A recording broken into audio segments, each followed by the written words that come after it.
नमस्ते दोस्तों, मेरा नाम राधिका है। आप सभी का स्वागत है हमारे channel Sunil Shrivastava emotional Hindi story पर। अगर आपने अभी तक सब्सक्राइब नहीं किया है तो जल्दी से कर लीजिए, क्योंकि यहाँ हर दिल को छू लेने वाली कहानी मिलती है। तो चलिए शुरू करते हैं आज की दर्द भरी और इमोशनल कहानी, अधूरी मोहब्बत का मकान। अधूरी मोहब्बत का मकान। मैं राधिका जब भी उस पुराने मकान को देखती हूँ, आंखों से आंसू रुकते नहीं। वो मकान सिर्फ ईंट पत्थर का ढांचा नहीं था, बल्कि मेरी मोहब्बत की निशानी था। वो दिन अब भी याद है जब मैं और आदित्य छत पर बैठकर सपने बुना करते थे। वो कहता, राधिका, एक दिन हम दोनों इस घर में रहेंगे, बच्चों की हंसी गूंजेगी और खिड़कियों से सिर्फ खुशियां झलकेगी। पर किसे पता था कि किस्मत को कुछ और ही मंजूर है। उस रात जब मैं खिड़की से बाहर देख रही थी, आदित्य अचानक बोला, राधिका, अगर कभी मैं इस दुनिया से चला गया तो क्या तुम इस मकान को मेरी याद में जिंदा रखोगी? मैं हंसते हंसते बोली, पगले, ऐसी बातें मत किया करो। तू रहेगा तो मैं रहूंगी, तू नहीं तो मैं भी नहीं। मगर दोस्तों, वक्त ने मेरी ये हंसी हमेशा के लिए छीन ली। उस रात के बाद से आदित्य अजीब सा चुप रहने लगा। मैं पूछती, क्या हुआ तुम्हें? पहले जैसे बातें क्यों नहीं करते? वो सिर्फ मुस्कुरा देता और कहता, कुछ नहीं राधिका, बस तुम्हें देख रहा हूँ, शायद आखिरी बार। मेरे दिल में अजीब सी बेचैनी थी। मैं लाख पूछती मगर वो टाल देता। फिर एक दिन वो मुझे उस अधूरे मकान के सामने ले गया और बोला, राधिका, देखना, ये मकान भले अभी अधूरा है, लेकिन इसमें हमारी पूरी मोहब्बत छुपी है। मैं इसे अपने हाथों से पूरा करना चाहता था, पर शायद वक्त मुझे मोहलत नहीं देगा। मैं गुस्से में बोली, चुप रहो आदित्य, ऐसी मनहूस बातें क्यों कर रहे हो? तुम ठीक हो, तुम्हें कुछ नहीं होगा। उसकी आंखों में आंसू थे।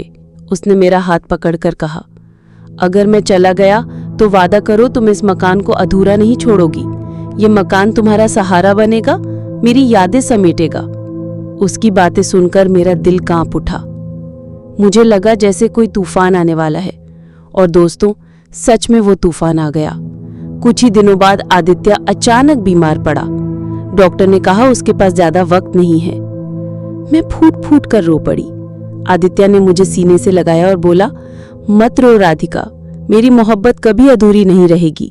मैं नहीं रहूंगा तो ये मकान मेरी सांसों की तरह तुम्हारे पास होगा। उसकी ये बातें सुनकर मेरा कलेजा चीर गया और उसी रात उसने मेरी गोद में सिर रखकर हमेशा के लिए आंखें बंद कर ली। दोस्तों, जिस रात आदित्य ने मेरी गोद में दम तोड़ा, मेरी जिंदगी वहीं रुक गई। सुबह जब लोग मुझे दिलासा देने आए, मैं सिर्फ इतना कह पा रही थी, वो चला गया, लेकिन उसका मकान अधूरा रह गया। हर कोना, हर दीवार उसकी याद दिला रही थी। मैं उस अधूरे मकान के सामने खड़े होकर घंटों रोती रहती। लोग कहते, राधिका, अब इस मकान का क्या करोगे? बेच दो, यहाँ रहोगी तो हर वक्त दुखी मिलेगा। लेकिन मैंने सबको एक ही जवाब दिया, ये मकान आदित्य का सपना है, उसकी आखिरी सांसें इसमें बसी हैं, मैं इसे अधूरा नहीं छोड़ूंगी। मैंने अपने सारे गहने बेच दिए, अपने पिता की मदद ली और धीरे धीरे उस मकान का काम पूरा करवाने लगी। हर ईंट रखते वक्त मुझे लगता जैसे आदित्य खुद अपने हाथों से उसे जोड़ रहा है। रात को जब अकेली छत पर बैठती तो हवा की सरसराहट में उसकी आवाज सुनाई देती, राधिका, तुमने वादा निभाया, मैं तुम्हारे साथ हूं। कभी कभी तो मुझे लगता जैसे वो सच में मेरे पास खड़ा है। मैं कहती, आदित्य, देखो, तुम्हारा घर पूरा हो रहा है, तुम्हारा सपना सच हो रहा है। दोस्तों, वो मकान अब पूरा बन चुका था, मगर मेरी जिंदगी खाली हो गई थी।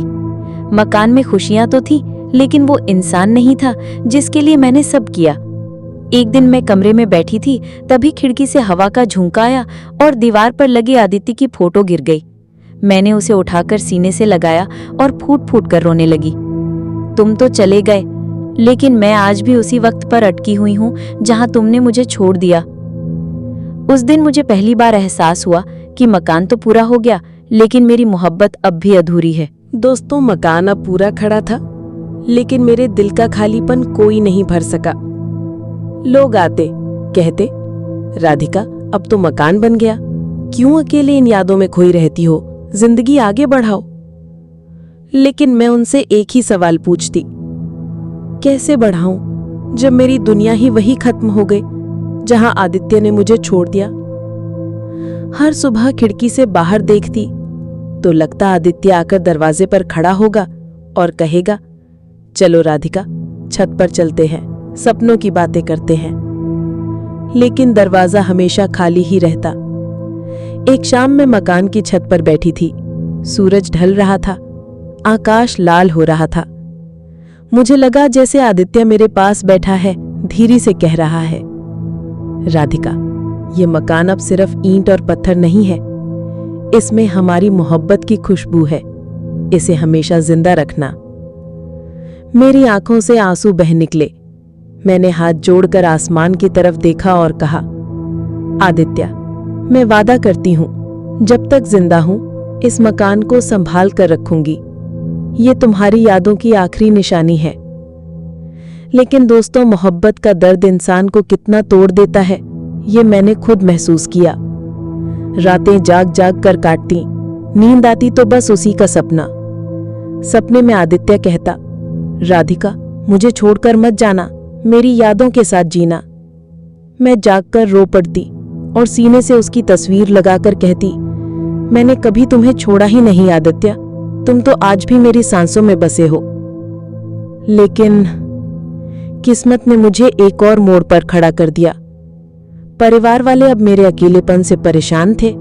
उन्होंने कहा, राधिका, अब तुम्हें फिर से शादी कर लेनी चाहिए।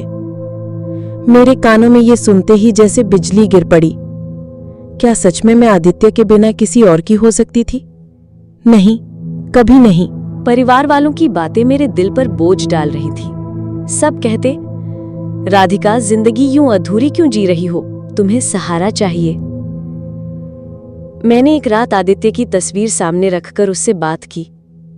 आदित्य, लोग कहते हैं मुझे किसी और के साथ नया रिश्ता बनाना चाहिए, लेकिन बताओ, क्या मैं ऐसा कर सकती हूं? क्या मैं तुम्हारी मोहब्बत को भूल सकती हूं? तस्वीर को देखते हुए जैसे उसकी आंखें मुझे जवाब दे रही थी।